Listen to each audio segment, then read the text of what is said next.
Isang mapagpalang umaga sa ating lahat, mga kapatid ko kay Kristo.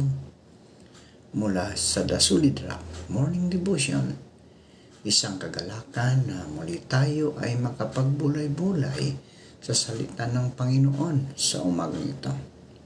Mga ilang minutong pagbubulay-bulay ng mga salita ng Panginoon upang papurihan at samahin ang ating Panginoong Hesukristo. Ang ating pong pagbubulay-bulayan ngayong umaga ay matatagpuan sa Mateo, Kabanata 11, talatang 4 hanggang 6. Yan. Mateo 19:4-6. Ito ang sinasabi. Ngunit siya sumagot at sinabi, hindi ba ninyo nabasa na ang lumikha sa kanila buhat pa sa pansimula ay nilikha silang lalaki at babae? At kanyang sinabi, dahil dito, iiwan ng lalaki ang kanyang ama at ina at makikisama sa kanyang asawa. At ang dalawa ay magiging isang laman. Kaya hindi na sila dalawa, kundi isang laman. Ang pinagsama nga ng Diyos ay huwag papaghiwalayin ng tao. Pinagpala na po tayo sa pagkabasa at pagkarinig ng salita ng Diyos. Tayo po ay manalangin. Ama naming Diyos na makapangyarihan sa lahat, Diyos na may lalang ng langit at ng lupa, kami o Diyos ay muli naririto upang magpasalamat sa isang gabing nagdaan sa aming mga buhay na kami ay iyong iniingatan sa aming pagtulog. Maraming salamat o Diyos sa muli mong paggising sa amin, sa muli mong pagbibigay ng buhay, ng lakas at ng karunungan. At sa umagang ito, O Diyos, patuloy kong inilalapit sa inyo ang aming mga kaibigan na magsisihanda upang pumasok sa kanilang mga trabaho. Patuloy mo po silang ingatan sa kanilang pagbabiyahe, O Diyos. Ilayo mo po sila sa kapahamakan. Maagos proteksyonan mo sila, O Diyos, sa daan. Ikaw, O Diyos, ang kasama nila upang ligtas sila sa anumang kapahamakan. Kung sila man, O Diyos, ay nagmamaniho ng sasakyan, ito man ay motor o apat ang gulong, Panginoon, ingatan mo sila at patuloy mo silang proteksyonan. Aming inilalapit, O Diyos, ang aming mga kaibigan na nasa banig ng karamdaman. Patuloy mo silang abutin at pagalingin. Ibalik mo ang lakas na nawala dahil sa mga karamdaman, Panginoon. Tulungan mo sila na makabangon sa mula sa karamdaman, Panginoon. Pagpalain mo sila financially, O Diyos, upang may maipagpagamot na pagbili ng mga medisina para sa mga karamdaman. Ito man ay mga karamdamang diabetes, ubo, sipon. Lord, ikaw ang siyang magpapagaling dito sa pangalan ni Jesus. Ang mga karamdamang ito ay mawawala sa bawat mga anak ng Diyos na nagtitiwala sa Panginoong Hesus na siya ang Jehovah Jireh. Amin din naalala, O Diyos, ang aming mga kaibigan na nagsiselebrate ng kanilang mga kaarawan sa araw na ito. Pagpalain mo po sila, O Diyos, at ingatan, at naway marami pang taon sa kanilang mga buhay na maglilingkod sa inyo, Panginoon. At maraming kaarawan na dumating sa kanilang mga buhay, Panginoon. Gayon din po, Diyos, aming inilalapit sa inyo ang mga nagse-celebrate ng kanilang wedding anniversary. Pagpalain mo po at ingatan sila, O Diyos. Pagbubuklurin mo sila ng iyong pag-ibig upang ang pag-ibig sa pamilya ay maghahati, Panginoon. Amin din nilalapit sa inyo, Panginoon, ang mga kapatid naming nasa ibang bansa, nagtatrabaho. Dahil sila, Diyos, malayo sa kanilang mga mahal sa buhay dito sa Pilipinas. Ingatan mo po sila, Panginoon. Ilayo mo sila sa mga pagsubok, sa mga tukso, Panginoon. Bigyan mo sila ng karunungan sa kanilang pagtatrabaho sa ibang bansa. Puspusin mo sila ng iyong banal na Espiritu Santo upang ang kalakasan ay patuloy na nasa kanila, Panginoon, upang maghanap buhay sa ibang bansa.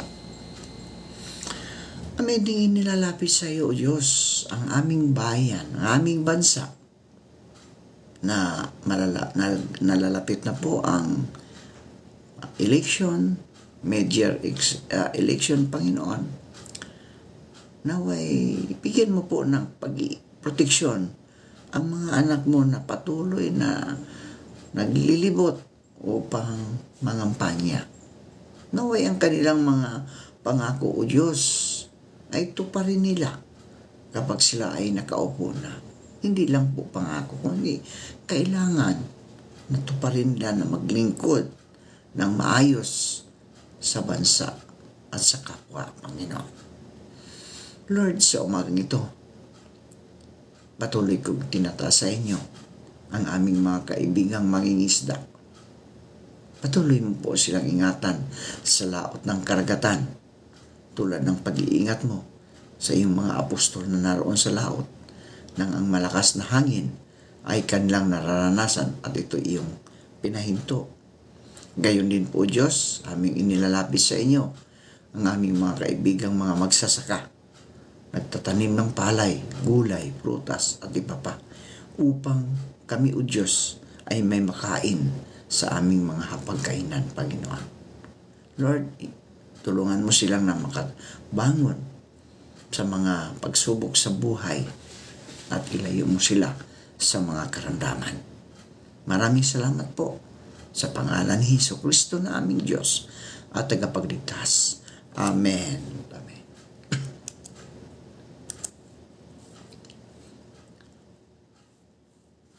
Ang utos na ang pinagsama ng Diyos ay huwag paghiwalayin ng tao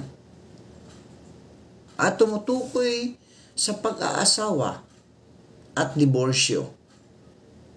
Nagmula ito sa katuruan ni Jesus patungkol sa pag-aasawa at diborsyo na makikita sa Marcos Kabanata 10, talatang 1 hanggang 12. At sa Mateo Kabanata 11, talatang 1 hanggang 12. Sa isang pagkakataon, tinanong ng mga Pariseo si Jesus kung maaring hiwalayan ng lalaki ang kanyang asawang babae. Ang sagot ni Jesus ay, "Hindi ba ganinyo nabasa na ang lumalang sa kanila buhat sa pasimula ay sila'y nilalang niya ng lalaki at babae? At sinabi, dahil dito'y iiwan ng lalaki ang kanyang ama at ina at makikisama sa kanyang asawa. At ang dalawa ay magiging isang laman. Kaya nga, hindi na sila dalawa, kundi isang laman. Ang pinapagsama nga ng Diyos ay huwag papaghiwalayin ng tao." Ang punto ni Jesus sa kanyang mga pananalitang ito ay una, pinagsama ng Diyos ang mag-asawa. Ang pag-aasawa ay hindi nagmula sa tao. Nagmula ito sa Diyos at isang bahagi ng disenyo ng Diyos sa pamumuhay ng sangkatauhan. Sa pagsasabing ang pinagsama ng Diyos ay huwag paghiwalayin ng tao. Itinuturo ni Jesus na hindi ayon sa orihinal na plano ng Diyos ang diborsyo o paghihiwalay. Sa oras na makasal ang dalawang tao, pinagsama sila ng Diyos mismo at ang pagsasama nila ay dapat na panghabang buhay. Mga kaibigan ko, ang prinsipyong ito ay totoo sa kabila ng pagkakaroon o kawalan man ng pananampalataya ng mag-asawa. Kung magpakasal ang dalawang atyesta, pinagsama silang dalawa ng Diyos. Kilalanin man nila o hindi ang katotohanan ito. Kung pinagsama sila ng Diyos, walang sinumang may karapatan na sirain ang kanilang pagsasama. Nang sabihin ni Jesus, ang pinagsama ng Diyos ay huwag paghiwalayin ng tao. Sinabi sa kanya ng mga Pariseo na pinahintulutan ni Moises ang diborsyo. Sumang-ayon si Jesus, ngunit sinabi niya pinayagan iyon ng Diyos dahil sa katigasan ng kanilang puso, ayon sa Mateo, Kabanatang 11, talatang 8. At muling binigyan ng diin na hindi ayon sa original na plano ng Diyos para sa mag-asawa ang diborsyo. Ang utos ni Jesus na hindi dapat paghiwalayin ng tao ang pinagsama ng Diyos ay nagpapahiwatig na posible para sa isang relasyon na masira at mapaghiwalay ng diborsyo ang dalawang tao naging isang laman. May mga pagtatalo-talo sa loob ng Kristyanismo kung may balidong basihan para sa diborsyo.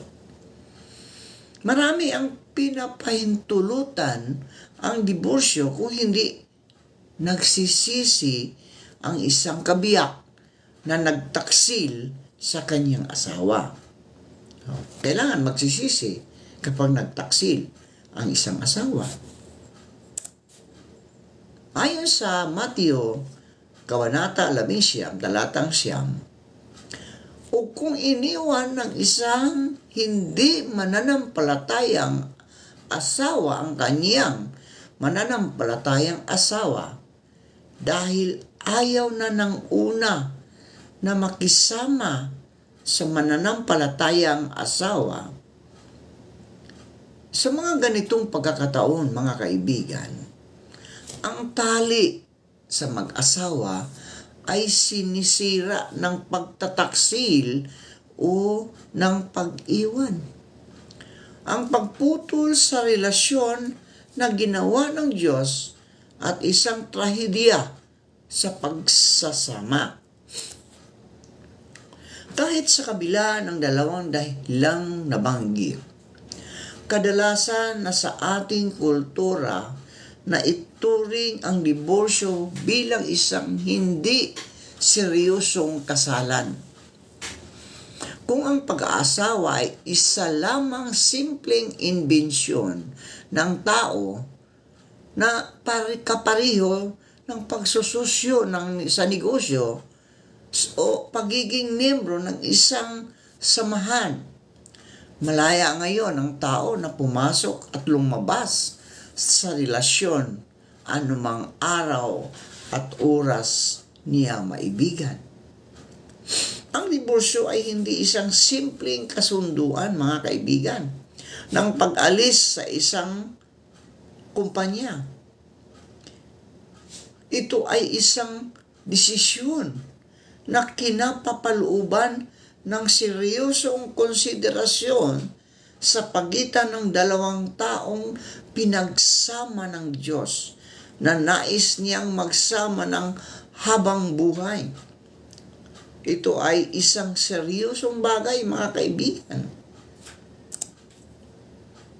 Ito ngayon ang hamon sa atin, mga kaibigan. Kahit ang isang pagsasamang mag-asawa ay hindi ninais ng Diyos, ito pa rin ang nasa loob ng kanyang makapangyarihang kalooban at layunin. Kinasusuklaman ng Diyos ang diborsyo, mga kaibigan. Kinasusuklaman ng Diyos ang diborsyo ayon sa Malakias chapter 2 verse 16, no? Kabanata 2 talatang 16. At ang mapangasawa ay maling tao ay hindi kailanman iminungkahi sa Biblia bilang batayan ng diborsyo. Nasusuklam ako sa pagpapalayas at paghihiwalay ng mga mag-asawa. Sabi ni Yahweh, ang Diyos ng Israel, napupuot ako sa taong gumagawa ng kalupitan sa kanyang asawa. Kaya nga maging tapat kayo sa inyong asawa. Ang pagpapahayag na napangasawa ako ng maling tao at hindi kailanman ako magiging maligaya maliban kung matagpuan ko ang aking tunay na kasing puso ay hindi ayon sa Biblia sa dalawang bagay. Una, ito ay pahayag na ang iyong maling pasya ay pinangbabawan ng layunin ng Diyos at sinira ay ang kanyang plano. Pangalawa, ito ay pahayag na walang kakayahan ang Diyos gawing maligaya. Nagkakaisa at matagumpay ang isang nagpupumilit ng pagsasamang mag-asawa. Wala tayong maaaring gawin upang masira ang makapangyarihang kalooban ng Diyos. Maaaring kumuha ang Diyos ng dalawang tao kahit gaano pa sila magkaiba at hulmahin sila na maging dalawang tao na akma para sa isa't isa. Purihin ang Panginoon. Tayo po'y manalangin. Marami pong salamat, Panginoon, sa mga salitang amin na pagbubulay-bulayan ngayong umaga tungkol sa mag-asawa. Panginoong Hesus, Ikaw, Diyos, ang nagbuklod sa mag-asawa. Ikaw, Diyos, ang magbibigay sa kanila ng proteksyon bilang mag-asawa. Pagpalain mo po ang mag-asawa na patuloy na ang kanilang buhay na si Kristo sa kanilang kalagitnaan. Bigyan mo sila ng pagpapalang espiritual, pagpapalang makalangit, O Diyos, bilang isang pamilya. Tulungan mo sila, O Diyos, na makabangon sa mga pagsubok sa buhay. Ito man ay isang pagsubok na karamdaman, Panginoon, o pagsubok na pinansyal na pangangailangan. Lord, sa iyo lahat ang bagay sa mundong ito. Kaya Lord, dalangin ko na ipagkaloob mo sa bawat mag-asawa ang kanilang mga pangangailangan. At pagpalain mo sila, Panginoon, bilang isang pamilya. Maraming salamat po sa pangalan ni Jesucristo. Amen. Amen.